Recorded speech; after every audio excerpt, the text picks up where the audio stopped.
नमस्कार, मैं हूं रणवीर सिंह और ऑनलाइन इंग्लिश क्लासेस में आप सबों का स्वागत है। जैसा कि कल हमने पढ़ा था सब्जेक्ट वर्ब एग्रीमेंट और लगभग 5 रूल हम लोगों ने कंप्लीट किया था और आज छठे पे आते हैं। देखते हैं आगे क्या होता है। छठा रूल, जब दो पर्सनल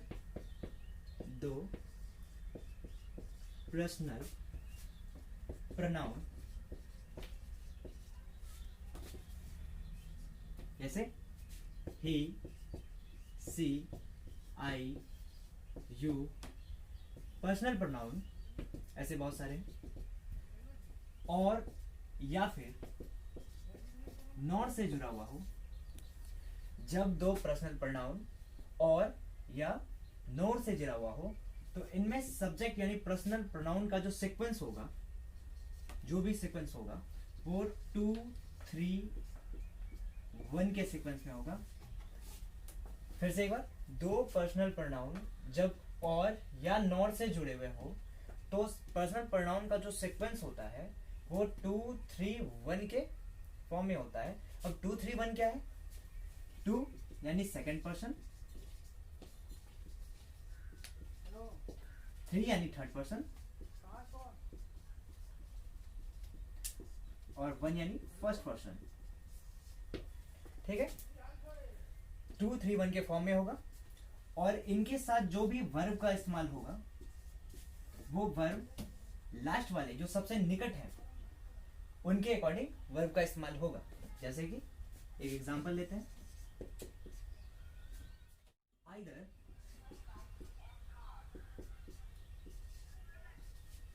ही और आई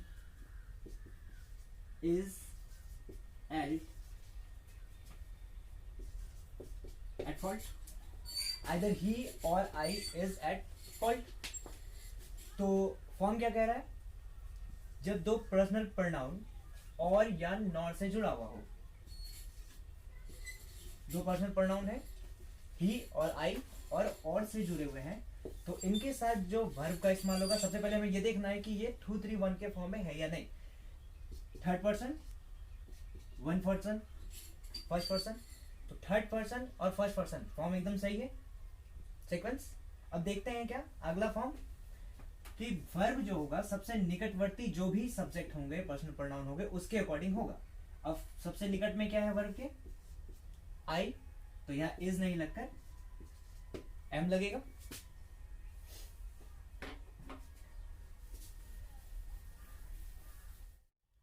एक और एग्जांपल लेते हैं, neither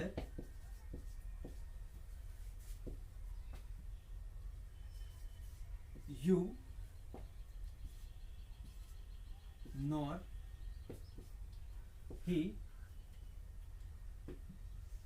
are at fault. you और he यहां पे पर्सनल प्रोनाउन है और वो नॉट से जुड़ा हुआ है। तो सबसे पहले फॉर्म देखते हैं, ये 2, 3, 1 के फॉर्म में है या नहीं। Second person and third person बिल्कुल फॉर्म में है। अब इनके साथ जो भी वर्ब का इस्तेमाल होगा वो सबसे निकट, यानी कि वर्ब के निकट कौन सा? ही है, तो ही के अकॉर्डिंग वर्ब का इस्तेमाल होगा, जिसमें यहां आर नहीं, इज का इस्तेमाल होगा। आगे बढ़ते हैं, यदि आइदर, नाइदर या फिर एच का इस्तेमाल सब्जेक्ट के स्थान पर हो। एच, आइदर, नाइदर, इन सबों का सब्जेक्ट की जगह पे इस्तेमाल किया गया है तो इनके साथ जो वर्ब का इस्तेमाल होगा वो सिंगुलर होगा। एक बार फिर से, आइदर, नाइदर, एच अगर सब्जेक्ट की जगह इस्तेमाल किया गया है तो उनके साथ जो वर्ब का इस्तेमाल होगा वो सिंगुलर होगा। एग्जांपल देख लेते हैं, H have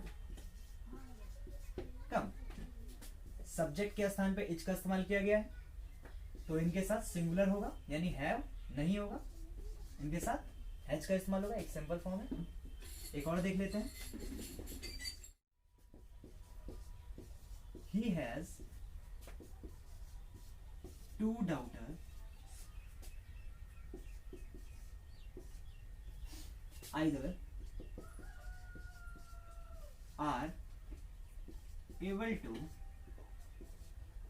do the sum. यहां भी देख रहे हैं उनकी दो बेटियां हैं, डाउटर्स, और आइदर यहाँ पे सब्जेक्ट की जगह इस्तेमाल किया गया है। Eithers are able to do this sum. Either जब सब्जेक्ट के साथ सब्जेक्ट के रूप में इस्तेमाल हो रहा है तो हम जान रहे हैं कि वर्ब सिंगुलर होगा, इसलिए आर नहीं इसका इस्तेमाल करेंगे। स्टूडेंट यहाँ गलतियां क्या करते हैं कि टू डाउटर्स देख करके देखते हैं दो लड़कियां हैं तो उनके साथ आर का इस्तेमाल करेंगे, जो कि गलत हो जाता है।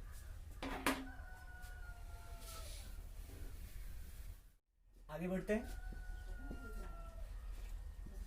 Each, either, neither, every, इनके साथ हमेशा सिंगुलर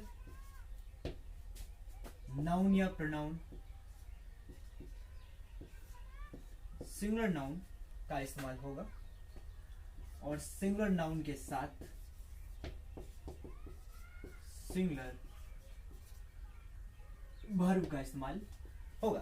एक बार फिर से, इच, आइदर, नाइदर, एवरी के साथ सिंगुलर नाउन और सिंगुलर नाउन के साथ सिंगुलर वर्ब का इस्तेमाल होगा। जैसे every students have past. Every students have past. अब देख रहे हैं कि एवरी सिंगुलर नाउन के साथ लगा है और यहां ये गलत है, स्टूडेंट्स गलत है, स्टूडेंट होगा। अब एवरी के साथ सिंगुलर नाउन लग गया है तो इनके साथ सिंगुलर वर्ब लगेगा,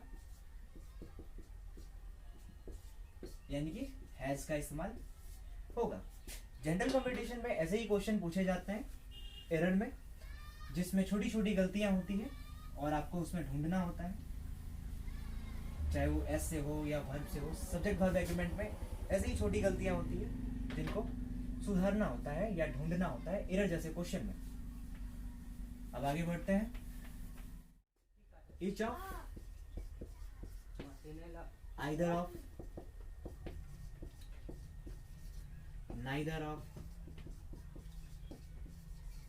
इन सबों के साथ प्लूरल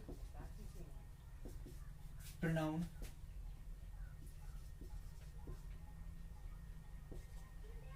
या नाउन हो तो इनके साथ सिंगुलर वर्ब का इस्तेमाल होगा।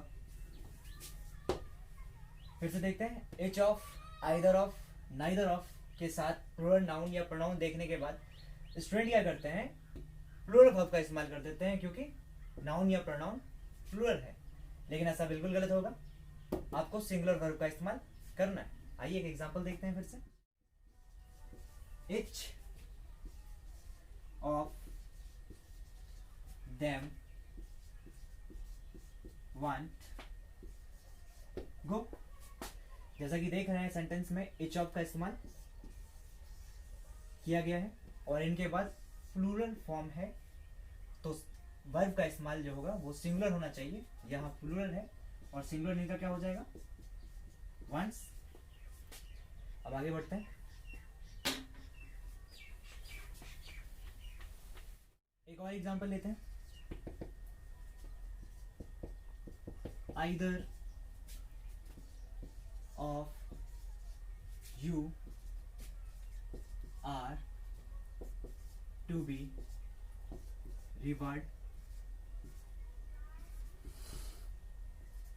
रिवॉर्डेड। तो देखते हैं कि आइदर ऑफ के साथ प्लूरल प्रोनाउन जुड़ा हुआ है।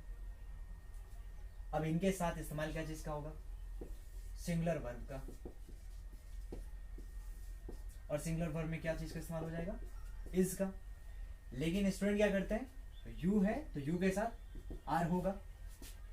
तो जरूरी नहीं है कि जो सुनने में अच्छा लगे वो सही हो। जैसे कि मैंने कल बताया था कि जरूरी नहीं जो देखने में अच्छा लगे, और आज यू आर सुनने में अच्छा लग रहा है लेकिन गलत है। तो इसका आंसर क्या हो जाएगा,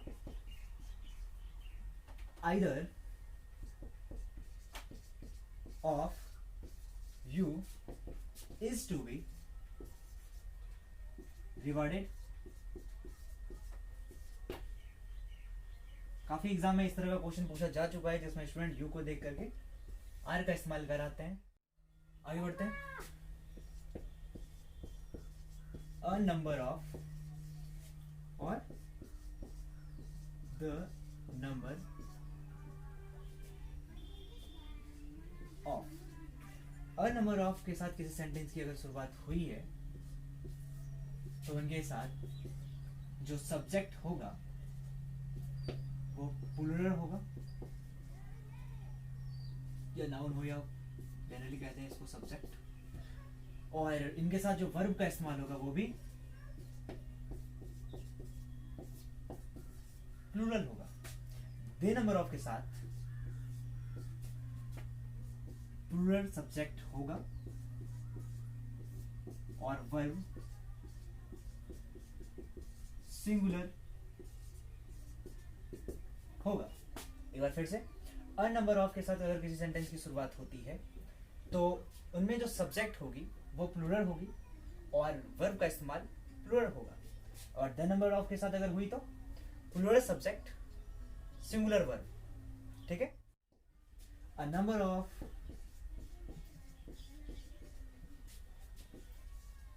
boys have come. A number of boys pronoun के साथ प्लूरल वर्ब लगेगा जो बिल्कुल सही है।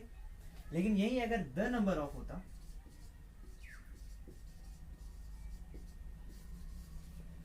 बॉयज